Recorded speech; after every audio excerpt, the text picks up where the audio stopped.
What's good, people? Once again, it's your boy A.P.T, and I'm back with another wonderful album review courtesy of APTsongs.com. And today, we're going to be reviewing Eminem's latest album, Recovery. I'm not afraid to take a stand, Everybody, come take my hand, we'll walk this road together, through the storm, whatever weather, cold the warm. Yes, once again, another album leaked onto the internet, and I'm here to give you the lowdown on whether or not you should get it. As y'all know, Eminem's albums are very, very highly anticipated. With his last album, The Relapse, it didn't exactly grab the ear of a lot of his former fans who thought that he was maybe a little too jokey on the album, or that maybe he wasn't quite back to where he needed to be, like when he was doing the Marshall Mathers LP. I got to hear the album in its entirety. Yo, Slim Shady is back. This is one of the best CDs I've heard from Eminem in years, without a doubt. From the very, very first track on the album, you can tell that Eminem felt as though he had something to prove. As soon as you turn on the first song, there's no intro, there's no skit. It's just boom, you're straight into the very, very first song. And from there, he's just on 100 miles and running, just non-stop, giving you the lyrics, giving you the verbal wordplay, giving you the feeling, giving you the stories, giving you the vibe that you so wanted to hear from Eminem for so long. And I'm so glad he's back at doing what he does best, which is being at the top of the rap game. In terms of the beat selection for this album, it's amazing because the last one, you know, had Dre on each and every track, producing all the tracks, and so it gave a consistent feel to it. With this one, he had a bunch of different producers that were thrown at him this time, but even with that, he still manages to keep a nice vibe. In fact, what's nice is, it seems as though all the producers were able to find a vibe that fit well with Eminem's style, and yet it allows Eminem to explore new sounds that he may not have used before. A lot of the songs have kind of a rock-ish feel to it, but it's not as overboard as it was with the Eminem show. It's just a lot of the songs have like guitar riffs here, or you hear an acoustic guitar used in certain places. But ultimately, this is pure hip-hop. You got the banging drums, you got the synthesizers, you got the nice 808s in the background, the samples, and it just gives a nice atmosphere to the landscape of the album. Now, in terms of lyricism on the album, there's no question. Eminem's always been one of the best lyricists in the game. Even on the last CD, he was able to, you know, have different flows and spit words differently or say them in different ways that people don't normally say them.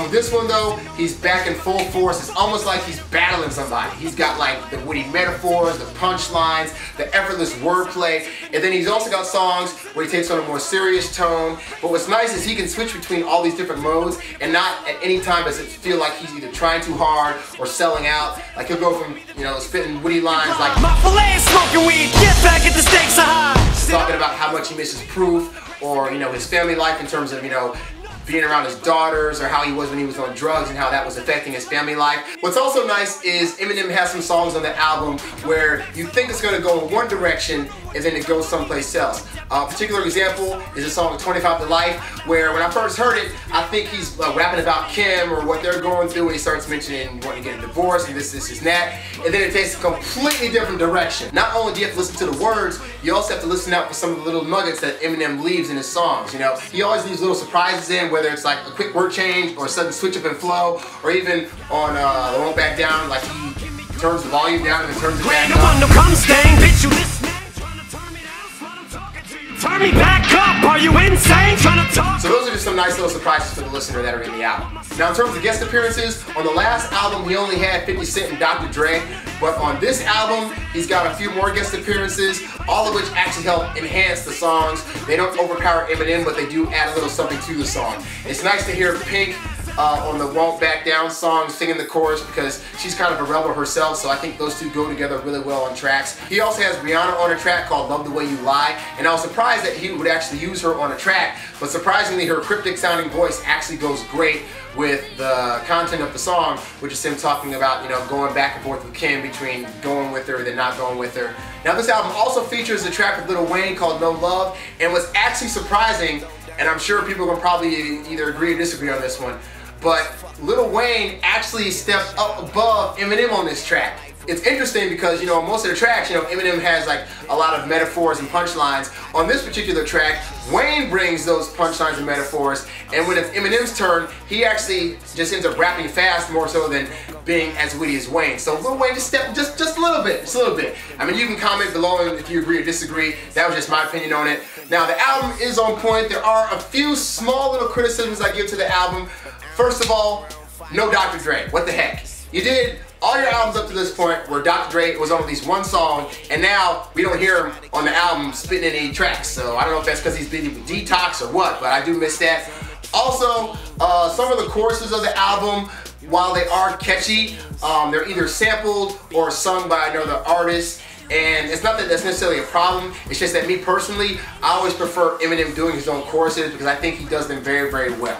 Also, for some reason, he's really intent on showing no love to women on this album. Like there's at least 5 or 6 instances where I hear him say, you know, I don't show no love to women, I don't show no love to hoes, this and that. And it's like, okay, I get it. You're not showing love to women, that's fine. But the fact that it's said the same way each time was just a little distracting, especially when I was able to catch on that it was happening. But overall though, this is like I said, bar none, one of the best CDs in Eminem's catalog. It definitely makes up for any problems that people may have had with Relapse. I put it up there on par with the Marshall Mathers LP. Like, you have Marshall Mathers right here, and you got Recovery right here. It's like almost neck and neck. I'd give this one a 9 out of 10. This is probably one of the best hip-hop albums you're gonna hear this year, this decade. I mean, it really is up there, and I'm glad to see that Eminem is back in the form that we all know he should be in. So that's it for me this time, man. It's A.P.T. By the way, I got my album, The Obama Millie Remix Guy Strikes Back, out right now. Features the Smash Street Anthem. No you ain't, no you ain't. You can get the t-shirt right here at aptsongs.com, and you can also get the album at aptsongs.com. It's out right now. I'm A.P.T, and I'll see y'all in the next review, man. I'm out. Peace. Yeah. And you claim you getting honey. No you ain't, no you ain't. You's a fraud. You frontin' like you make a lot of noise.